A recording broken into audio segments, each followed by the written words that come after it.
এই ঝড় বৃষ্টির দিনে খুবই স্পেশাল একটি খাবার বিরিয়ানি। আর তাই আজকে আমি খুবই মজাদার আর বাজেট ফ্রেন্ডলি একটি বিরিয়ানি রেসিপি আপনাদের সাথে শেয়ার করব। আসসালামু আলাইকুম everyone, welcome to hummus world. আজকে আমি করব চিকেন বিরিয়ানি। একদমই সহজভাবে আর অল্প উপকরণ দিয়ে প্যাকেটের মশলায় বিরিয়ানিটা তৈরি করব। বিরিয়ানিটা খেতেও কিন্তু দারুণ লেগেছে আমার কাছে।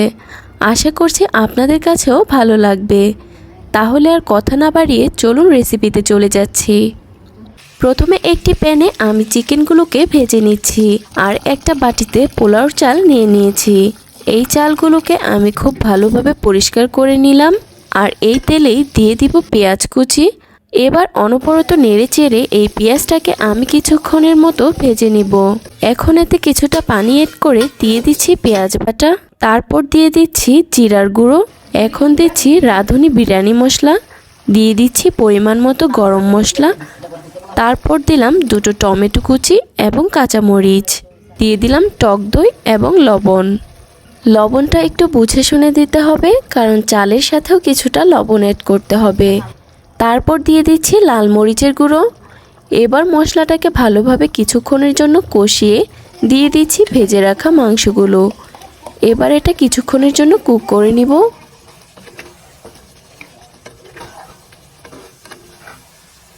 এবার যে পাতিলে রান্না করব ওই পাতিলেই পরিমাণ মতো তেল দিয়ে দিচ্ছি। তারপর পেঁয়াজটাকে লাল লাল করে ভেজে নিলাম। এখন চাল দিয়ে ভালো করে নেড়েচেড়ে চালটাকে হালকা ভাজা দিয়ে নিচ্ছি। এবার এতে সামান্য লবণ দিয়ে দিচ্ছি, তারপর এতে দিচ্ছি গরম পানি। খুব ভালোভাবে নেড়েচেড়ে মিলিয়ে দিয়ে দিচ্ছি রান্না করা মুরগির মাংসগুলো। মুরগির মাংসগুলোর সাথে চালটাকে ভালোভাবে মিলিয়ে নিলাম। কিছুক্ষণ পর এতে দিয়ে দিচ্ছি কিছু আলু বোখরা আর সামান্য একটু বিরিয়ানি মশলা। তারপর আবারও কিছুক্ষণের জন্য ঢাকনা দিয়ে ঢেকে রেখে দিব। এট লাস্ট আমি এতে 1 চামচ কেওড়া জল দিয়ে দিচ্ছি এবং ফাইনালি আমার চিকেন বিরিয়ানি রান্নাটাও হয়ে গেল।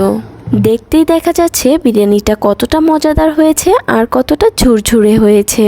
তো এই তো আমাদের চিকেন বিরিয়ানিটা একদমই ডান। চাইলে কিন্তু বিরিয়ানিটাকে রিচ করার জন্য আরও অনেক কিছুই দেয়া যেত, তবে আমি যেমনটা বলেছিলাম আজকে একদমই সিম্পল এবং বাজেট ফ্রেন্ডলি একটি বিরিয়ানি রেসিপি আপনাদের সাথে শেয়ার করব। এত সহজ আর এত সিম্পলভাবে বিরিয়ানিটা তৈরি করার পরেও কিন্তু আলহামদুলিল্লাহ এটা খেতে অনেক বেশি মজা হয়েছে। কিন্তু এটা বোঝার কোনো উপায় ছিল না যে এটা একদমই ঘরোয়া উপকরণে তৈরি। যারা কিনা খুব সহজভাবে মজাদার বিরিয়ানি খেতে চাচ্ছেন তাদের জন্য আজকের রেসিপিটা অনেক কাজে আসবে। তো আজকের ভিডিওটি এ পর্যন্তই। সবাই অনেক বেশি ভালো থাকবেন, সুস্থ থাকবেন। আল্লাহ হাফেজ।